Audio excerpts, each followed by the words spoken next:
Children, in fact adults as well, all have what I refer to as the story of me. And so some of us and some of our children have a very wonderful, positive story of me, about how I'm good at things and how I love people and people love me, and all the things, that the positive things that we believe about ourselves is built into this story of me. And so every time the child thinks about himself, he's thinking about himself through this story of himself and feels good. There are some children who do not have such a positive story of me. These children have a sad, negative story of me. And it goes something like, I'm not good enough, I'm not like my other friends, why can't I learn as easily as they do, why don't I enjoy love like they do, what is the matter with me, I think that mommy and daddy are worried about me, I think that I'm disappointing my mommy and daddy. And that kind of story gives them a bad feeling. And it hurts the spirit even more. And then when it hurts the spirit, it hurts the body and it hurts the brain. And so one of our tasks, very important task as a parent, is for us to change the narrative if the child has a not okay story of himself or herself.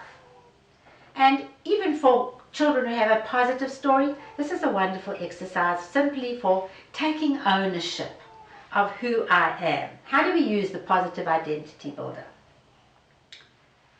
Go and buy yourselves a project sheet, a white project board. And mom and dad get together at a time when the children are not around, it's peaceful and it's quiet, and you get a picture, a large, wonderful colored picture of your child and paste it in the middle of that board. And then you sit and you brainstorm with each other all the positive characteristics of your child, the wonderful things that you see from your child, and you write them around that picture of your child. So you may have a board which says, loves to cook, friendly, reliable, very good at maths, courageous, helpful. There are so many characteristics. You need to find those that are descriptive of your child and just write them around that picture. And let yourselves, as mom and dad, enjoy this exercise, because as you begin to do it, you'll begin to realize this child has got some remarkable characteristics, and you may also realize we don't really speak about them that often. We kind of take all the positives for granted, and we're busy focusing on what's not working and all the problems. So if that happens for you, that's a very, very important insight, because it's so important for us to be able to recognize these positive characteristics. In fact, research has shown that if you want to rewire or wire your child to have a positive story of me, they need to get 5 positive statements to 1 negative statement. So think about it. Do you actually give them 5 positive statements to 1 negative statement, or is it the other way around? So that's step 1. Step 1 is you create that board. You feel the pride and the joy of having a child with all those positive characteristics that you identified. Now, this exercise, the next step of the exercise, would have to be adjusted depending on the age of the child. You would know your own child, so you will adjust it accordingly. Second step is you will go to the child and you will say, Mom and Dad are so proud of you. We love you so much. And we decided to do a fun thing. We put your picture in the middle and we decided to find all the things that we love the best about you and that we're so proud of about you. And we want to see if you agree with us. Now, this is an important step because you want your child's agreement. You want your child to take ownership. You want them to feel that this is true, this is me. That is a characteristic of mine. You do not want them to feel, oh, that's mom and dad's viewpoint, and oh, no, that's not exactly me. You really want to be on the same page, excuse the pun, with the child, with regard to their positive, unique characteristics and identity. And so you take each of the characteristics one by one. Of course, for younger children, you should choose about 6, because that would be as much as they could possibly hold in their head, even 4, and you can build up more and more later. For older children, you can have more characteristics. And so you take each characteristic and you say, you're a naturally good cook. Do you agree? And chances are the child will say, yeah, I think I am pretty good. Or, I don't know, I'm the same as everybody else. And then you talk it through with the child. No, you're not. You have an incredible sense of taste and smell. I mean, the things you cook for us, they are delicious. Remember that amazing omelette you did for us with all those vegetables the other day? There aren't a lot of children who can do that. So you are a natural when it comes to cooking. Do you agree? And you get the child to agree.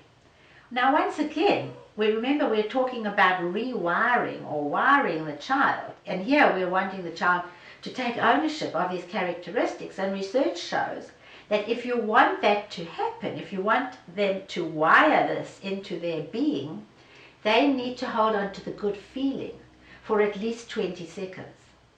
10 seconds is the barest minimum, but at anywhere between 10 and 20 seconds, they need to hold on to that good feeling. And so that child who you're saying is a naturally good cook must hold that feeling of, I am a pretty good cook. Maybe one day I'm going to be a master chef. And let the child feel it. Then you move to the next characteristic. You are so caring. The other day I saw what you did to help your friend with his homework. That was a really caring thing to do. Do you agree that you're a caring person? You care about others?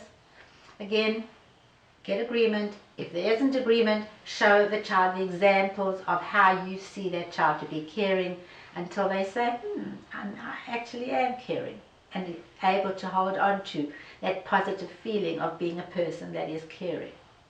And so you go through the board and the child takes ownership of all of those. If the child is adamant that one does not apply to them, then just leave it and ask the child to tell what characteristics he or she thinks does apply to them. And then finally you have this board which everybody has spoken about and agreed upon, and you place it in a prominent position. And then from that time on, you look out for the characteristics being played out in the way in which your child is responding to his world. In other words, you become mindful.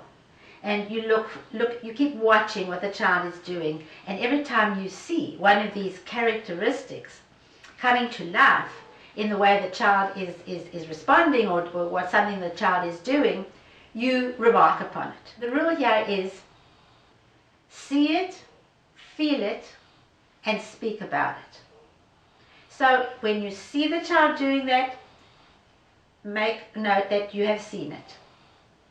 Then feel it in yourself. Feel the pride and the joy of this child who is reaching out and helping someone else, for example.